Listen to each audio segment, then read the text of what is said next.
Olá, eu sou o Nelson e você está no Geofatos. Aqui a gente viaja pelo mundo sem sair do lugar. Então já deixa o seu like, se inscreve no canal e comenta aqui embaixo o que você mais curte em geografia. Compartilhe também com aquele amigo curioso, porque aqui o conhecimento é tão grande quanto o nosso planeta. Furacões, a nova era dos gigantes. Você já percebeu que a gente ouve cada vez mais falar de furacões super fortes, que quebram recordes e causam muita destruição? Não é só impressão. Nos últimos anos, a ciência tem confirmado que os furacões mais intensos, aqueles de categoria 4 e 5, estão se tornando mais frequentes. E o Oceano Atlântico é um dos lugares onde isso fica mais evidente. Para entender o que está acontecendo, a gente precisa primeiro entender como um furacão se forma. Eles são como máquinas gigantes que funcionam com o calor do oceano. A água quente da superfície do mar evapora, sobe e libera calor,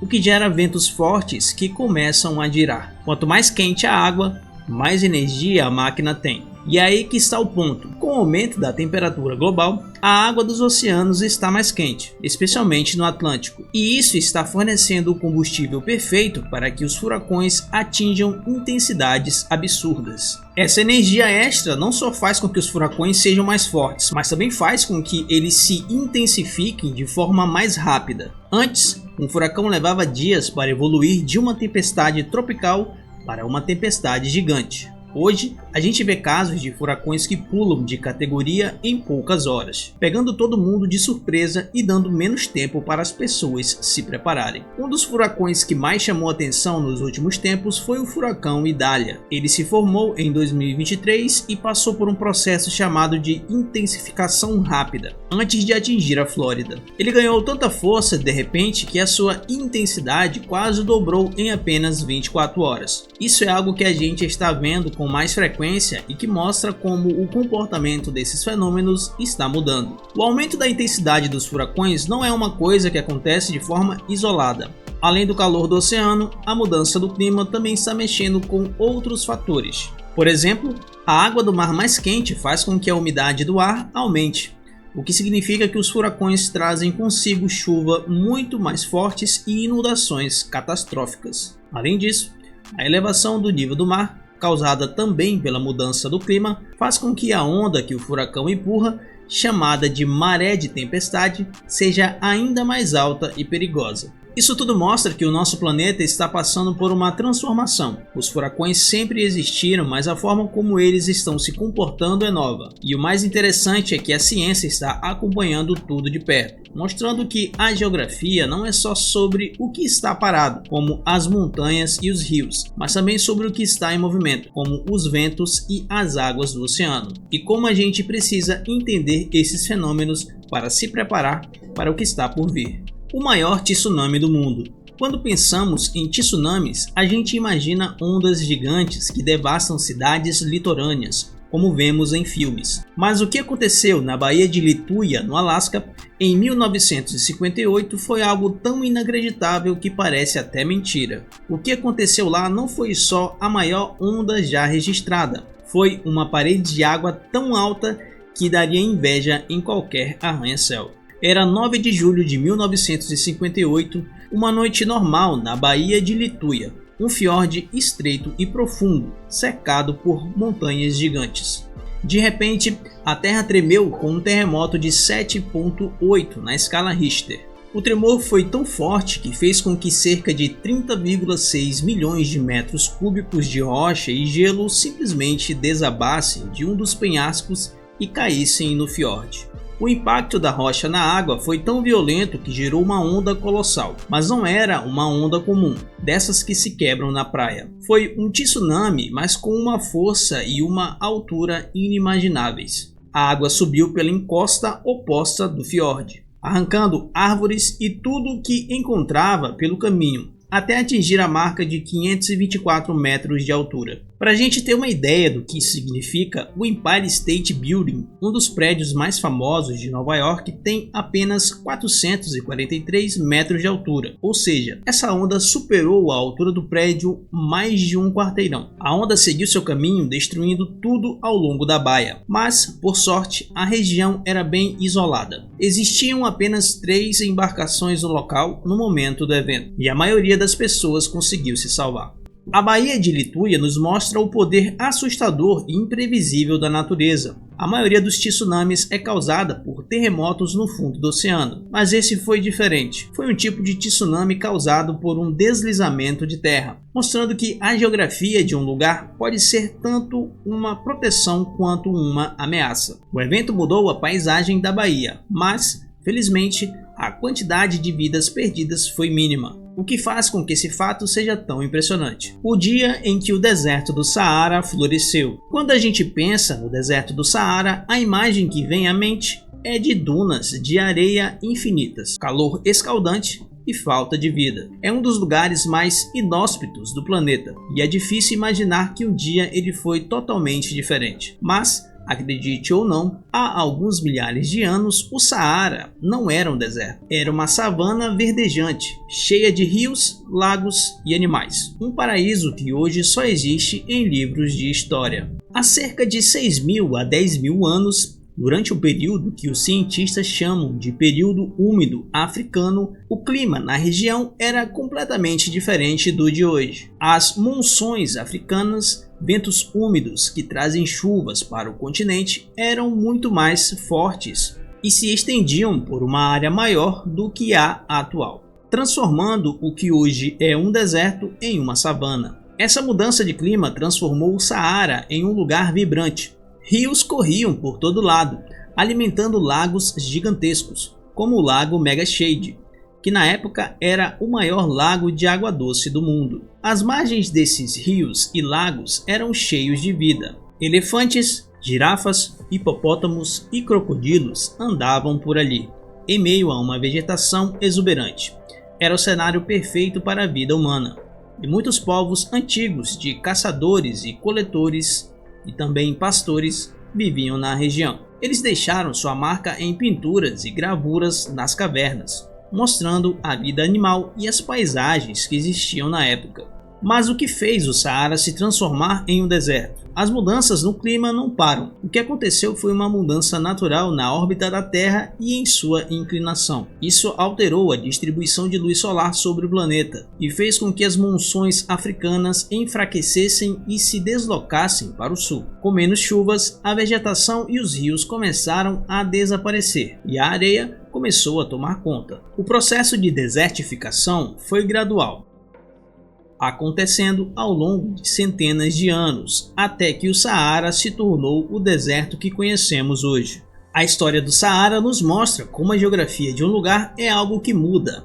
Um lugar que hoje é um deserto pode um dia ter sido uma floresta, e o que é uma floresta pode se transformar em um deserto. É a prova de que a natureza tem seu próprio ritmo e que a paisagem do nosso planeta está em constante transformação. A linha do Equador. Quando olhamos para o mapa, a gente sempre vê uma linha pontilhada que corta o mundo ao meio. Essa linha invisível, chamada de Equador, não é só um detalhe do mapa. Ela é uma linha mais importante da geografia, pois é a que divide a Terra em 2 pedaços, o hemisfério norte e o hemisfério sul. Mas o mais legal é que essa linha tem um impacto gigante na nossa vida, no nosso clima e até em como o Sol se comporta. O Equador é basicamente uma linha imaginária que está no meio da Terra.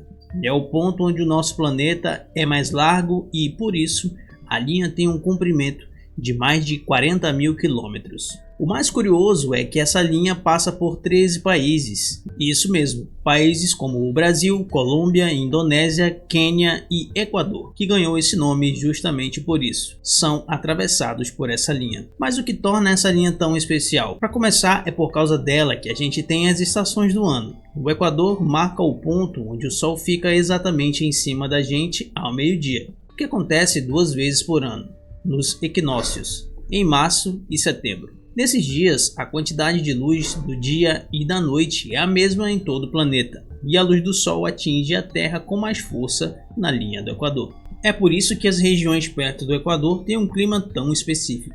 Por receberem mais luz e calor do Sol durante o ano inteiro, essas regiões são conhecidas como zonas tropicais. O clima é quente e úmido na maior parte do tempo, com pouca variação de temperatura ao longo do ano. Isso faz com que a natureza seja bem diferente daquela que vemos em países mais ao sul ou ao norte, com florestas densas e muita biodiversidade, como a floresta amazônica. A linha do Equador também afeta a forma como a água escoa e como os ventos se movem. Por causa do movimento de rotação da Terra, a água e o ar do hemisfério norte se movem em uma direção, enquanto no hemisfério sul eles se movem na direção oposta. É por isso que, por exemplo, a água de um ralo desce em um sentido diferente dependendo do hemisfério em que você está. A linha do Equador é a prova de que a geografia não é só sobre nomes e mapas, é sobre como o nosso planeta funciona e como as forças da natureza afetam o nosso dia a dia, desde o clima até a forma como a água escoa no ralo. Rio Nilo versus Rio Amazonas. Por muito tempo, a gente aprendeu na escola que o Rio Nilo era o maior rio do mundo. E não é à toa. Ele é um rio gigantesco que atravessa vários países da África e foi fundamental para o crescimento da civilização do Egito Antigo. Acontece que, na ciência, as coisas mudam e novas descobertas podem virar o que a gente achava que era verdade de cabeça para baixo.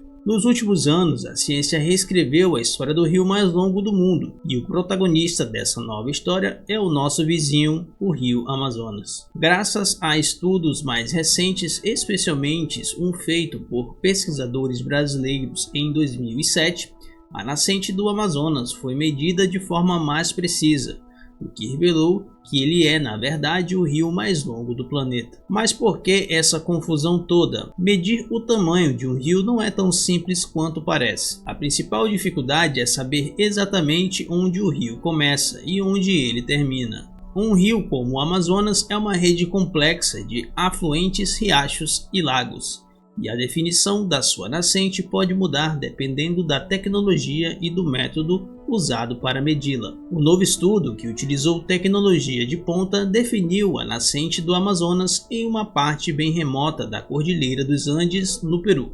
Ao medir o rio a partir desse ponto, o seu comprimento total chegou a 6.992 km, superando o Nilo, que tem cerca de 6.650 km.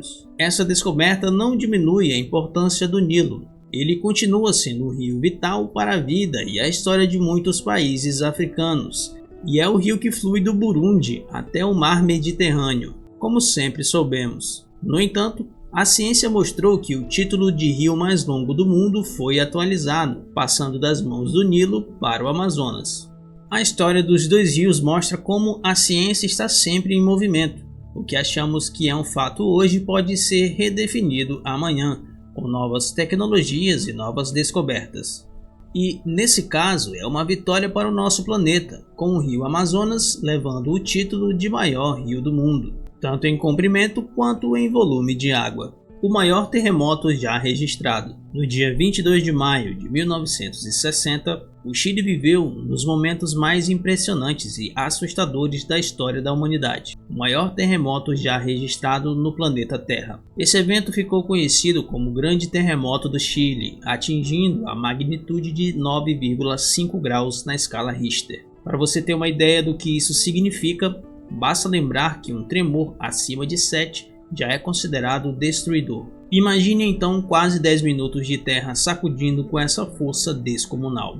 O epicentro foi na região de Valdívia, no sul do Chile, mas os efeitos ultrapassaram fronteiras de forma assustadora. As ondas sísmicas foram tão intensas que deram a volta ao mundo várias vezes. Estima-se que mais de 1,6 mil pessoas perderam a vida e cerca de 2 milhões ficaram desabrigadas. Mas a tragédia não parou por aí.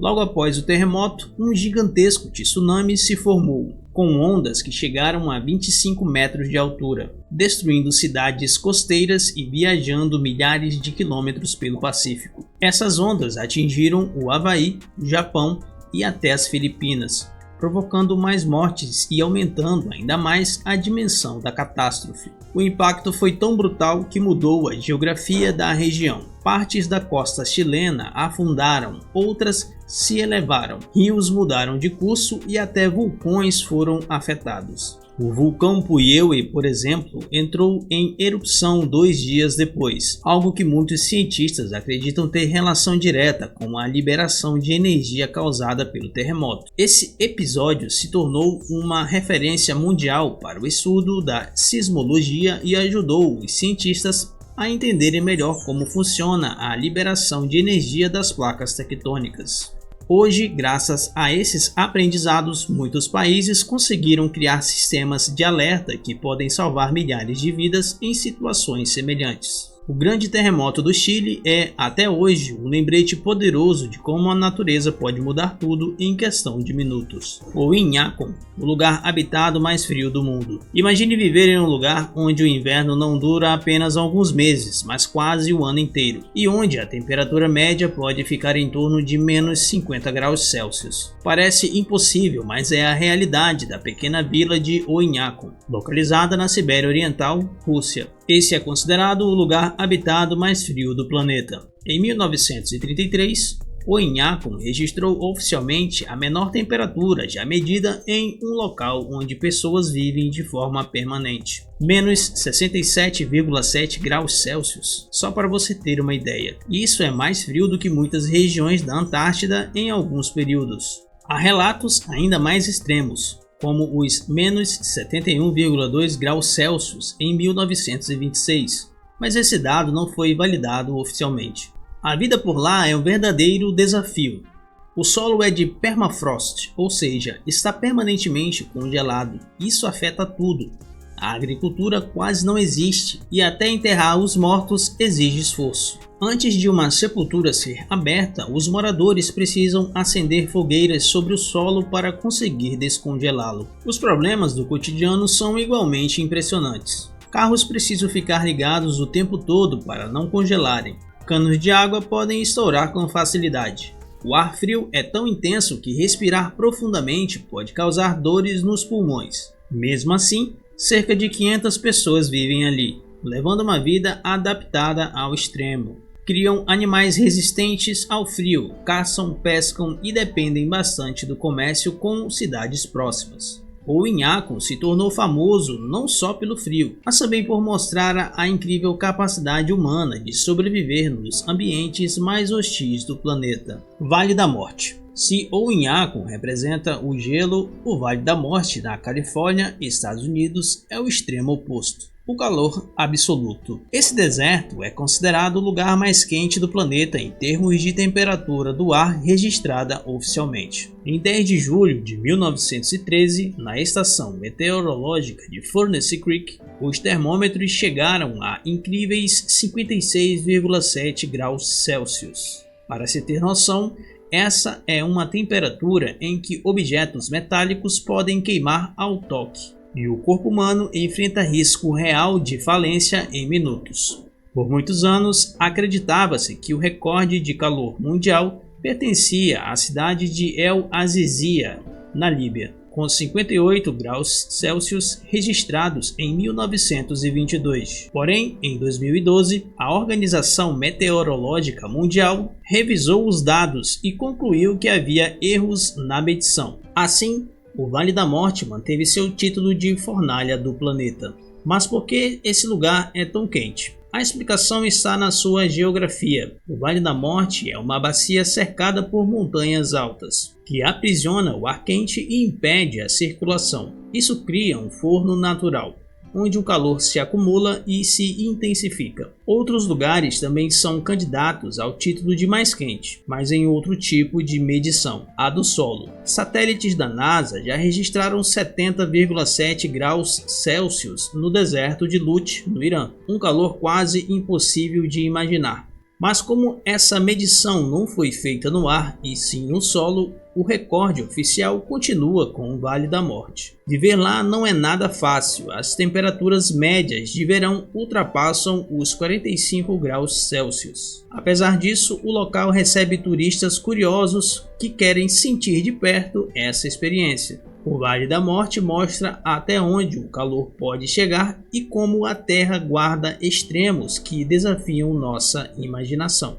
Deserto do Atacama. No norte do Chile existe um lugar tão seco que parece outro planeta, o deserto do Atacama. Essa região é considerada o local mais árido do mundo. Algumas áreas centrais do Atacama não recebem chuvas significativas há séculos. Em certos pontos não há registros de chuva alguma. Mas por que o Atacama é tão seco? A explicação está na combinação de 3 fatores principais. Efeito de sombra de chuva.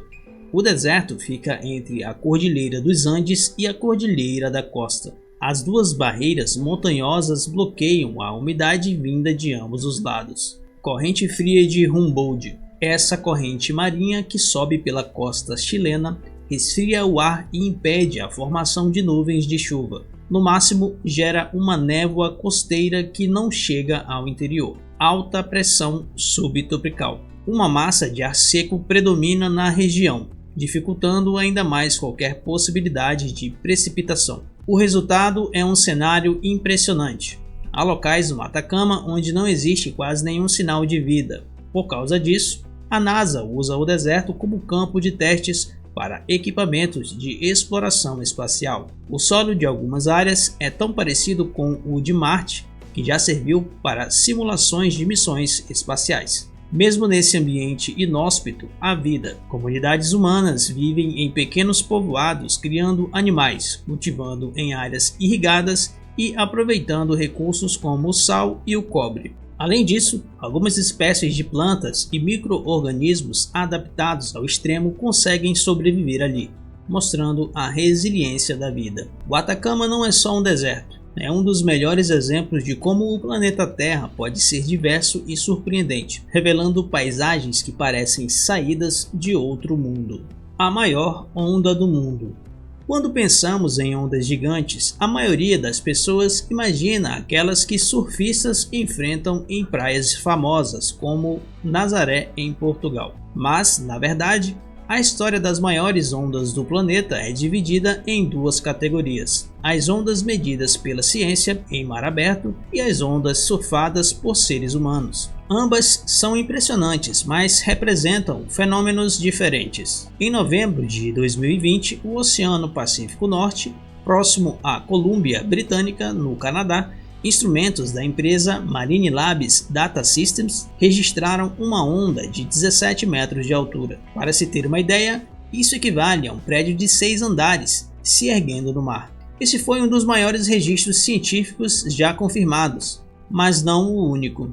Em fevereiro de 2000, o navio de pesquisa britânico RRS Discovery mediu ondas ainda mais assustadoras na região da Bacia Rockall, a oeste da Escócia. Foram registradas ondas individuais de 29,1 metros e uma altura significativa de onda de 18,5 metros. Esses números mostram como os oceanos escondem forças colossais que raramente conseguimos ver de perto. Por outro lado, existe a categoria das ondas enfrentadas por surfistas, onde o ser humano desafia diretamente a natureza. E quando o assunto é surf em ondas gigantes, o nome que domina os recordes é o de Sebastian Steudner, um alemão que, em 29 de outubro de 2020, em Nazaré, surfou uma onda de 26,21 metros. Essa marca foi homologada pelo Guinness World Records, garantindo a ele o título de maior onda surfada da história. Para imaginar melhor, é como descer de skate à lateral de um prédio de 9 andares feito de água em movimento.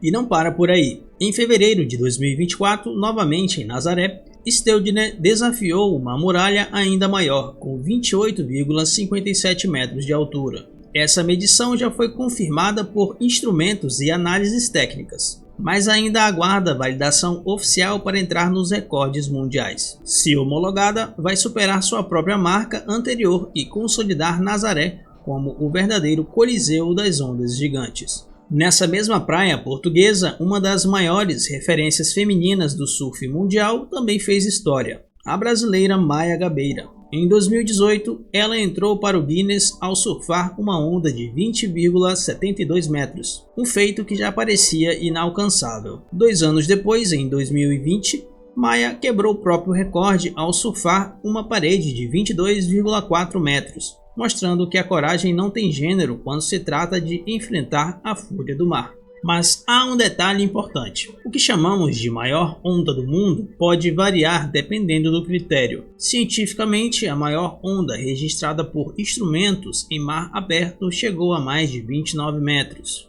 No surf, o recorde é de pouco mais de 26 metros, possivelmente 28 se a onda de 2024 for validada. Porém, se falarmos em fenômenos extremos da natureza, nada supera o que aconteceu na Baía de Lituya, no Alasca, em 1958. Naquele ano, um gigantesco deslizamento de terra caiu sobre a água, gerando um mega tsunami que atingiu uma altura estimada em 524 metros. Isso mesmo, mais de meio quilômetro de parede líquida, engolindo tudo ao redor. Foi o maior tsunami já documentado na história moderna. A diferença é que essa onda de Lituya não foi uma onda de mar comum, mas sim um fenômeno gerado por um deslizamento, e não tinha como ser surfada. Ainda assim, mostra o poder quase inimaginável da Terra.